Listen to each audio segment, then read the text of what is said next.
tardes a todos.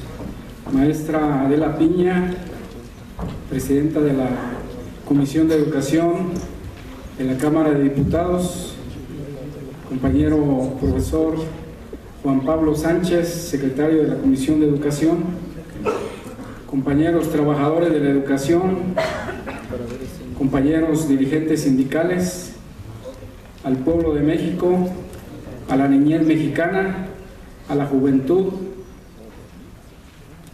Primeramente queremos hacer un reconocimiento de que estas propuestas son parte del conjunto del trabajo de miles de maestros que han estado laborando en colectivos pedagógicos, en consejos de sistematización, en centros de trabajo, escuelas, en comunidades, consejos de sistematización a nivel nacional, y también un reconocimiento a muchos maestros cesados que fueron quitados de su empleo precisamente porque estaban trabajando un programa alternativo de educación y cultura. A ellos va esta dedicación. Sin duda, 36 años de oscurantismo neoliberal han sido suficientes para que el pueblo de México haya caído en un hartazgo en donde la desigualdad económica, la desigualdad política, la desigualdad social fueron prevaleciendo y profundizándose para que este 1 de julio 33 millones de mexicanos hicieran la realidad de un nuevo horizonte para la patria, lo que se ha llamado la Cuarta Transformación. Reconocemos las aportaciones que ha hecho el presidente Andrés Manuel López Obrador en la propuesta de nuevo artículo 3º constitucional, así como el Partido del Trabajo. Vamos a una renovación de la escuela pública y del sistema educativo nacional para formar niños y jóvenes con pleno desarrollo humano en su ser, pensar, hacer, sentir y decidir, cultos de pensamiento libre, de acción colectiva, de compromiso patriótico y ética en favor de los derechos humanos y de la vida. El nuevo sistema educativo nacional y la nueva educación debe recuperar las orientaciones de la Toltecayotl en la pedagogía de la independencia nacional, de la justicia social y la ciudadanía con derechos humanos plenos, con un énfasis en lo humano. Tendrá como base la pedagogía de la dialéctica materialista como síntesis de las múltiples pedagogías populares como pedagogía humanista, científica y ética. Se educa para desarrollar y potenciar la conciencia como la más elevada facultad humana, donde se condensan las facultades superiores. Se educa para formar seres humanos universales capaces de actuar como un solo cuerpo, una misma humanidad más digna y más consciente. Se educa para una nueva moral, para la dignificación del humano, vivir con decoro, con integridad, coherencia y honorabilidad. Se entiende a la conciencia como el conocimiento de los propios actos, conocimiento de responsabilidad, deber de actos morales y basados en la decisión. Ante eso,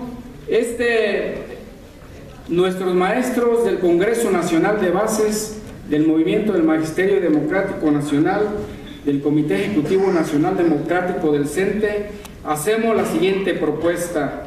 En la modificación al párrafo 2 del artículo 3º constitucional, que proponemos lo siguiente: la educación que imparte el Estado tenderá a la formación de ciudadanos conscientes con pleno y armónico desarrollo de sus facultades humanas, fomentará el amor a la patria y la naturaleza, el respeto a los derechos humanos y la solidaridad internacional en la soberanía y en la justicia.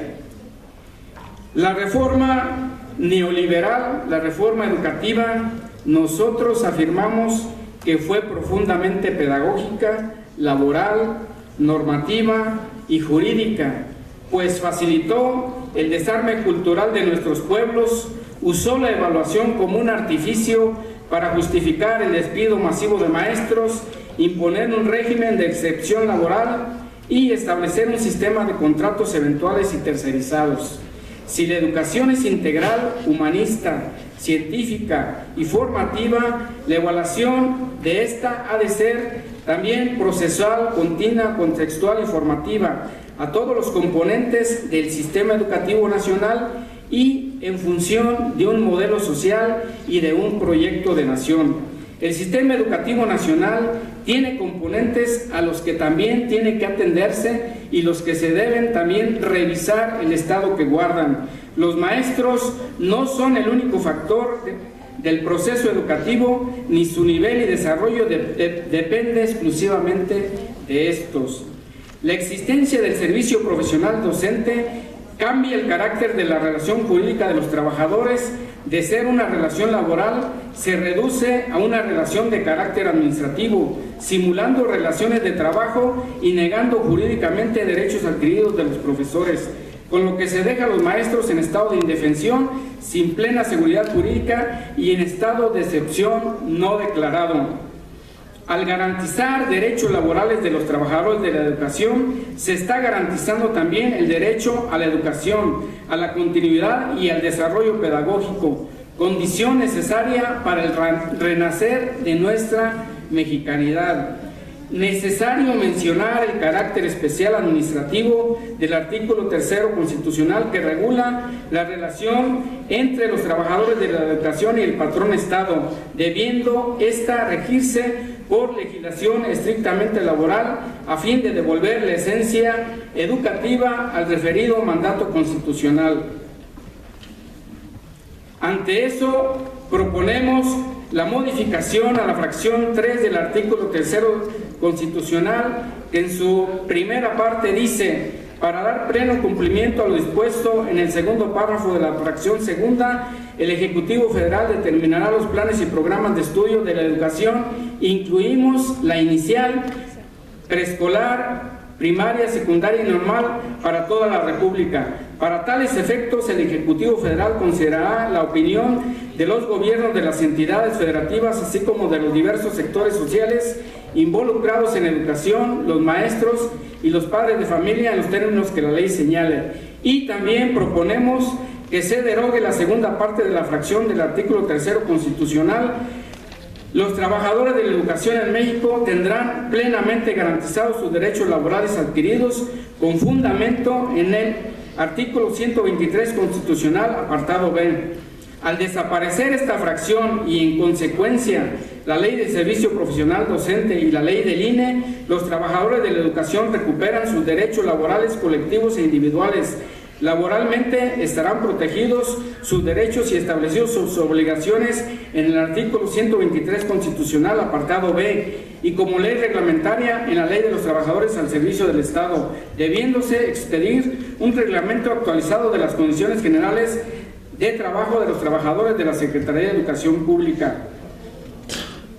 La valoración que guarda el sistema educativo nacional no fue armónica con la reforma educativa.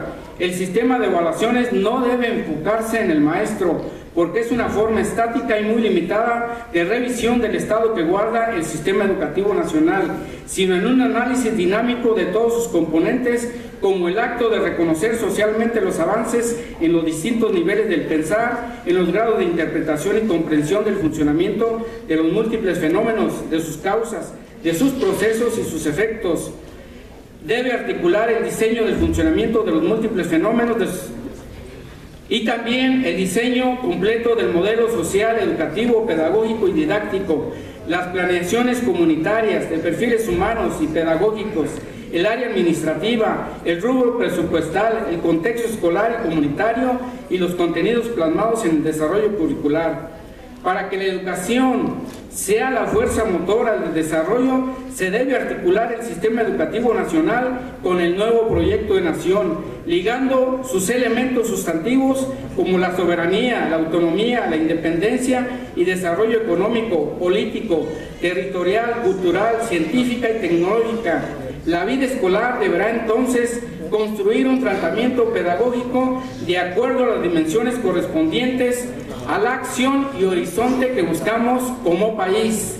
La educación en México debe proponer una educación formadora de seres humanos íntegros, ciudadanos con desarrollo pleno de sus potencialidades humanas, a fin de consolidar una personalidad íntegra y coherente. Esta formación no puede concebirse fuera de los desarrollos históricos, culturales y de la acción colectiva y en comunidad. Se trata de articular el acto pedagógico al proyecto político-cultural de la transformación nacional hacia una ciudadanía que, al tener la capacidad de controlar sus espacios territoriales, administrarlos y gozar de sus beneficios, encarna al nuevo sujeto mexicano, culto y libre, consciente, humanista, lúdico, epistémico y transformador, que tiene las capacidades para darle rumbo y horizonte al México que queremos.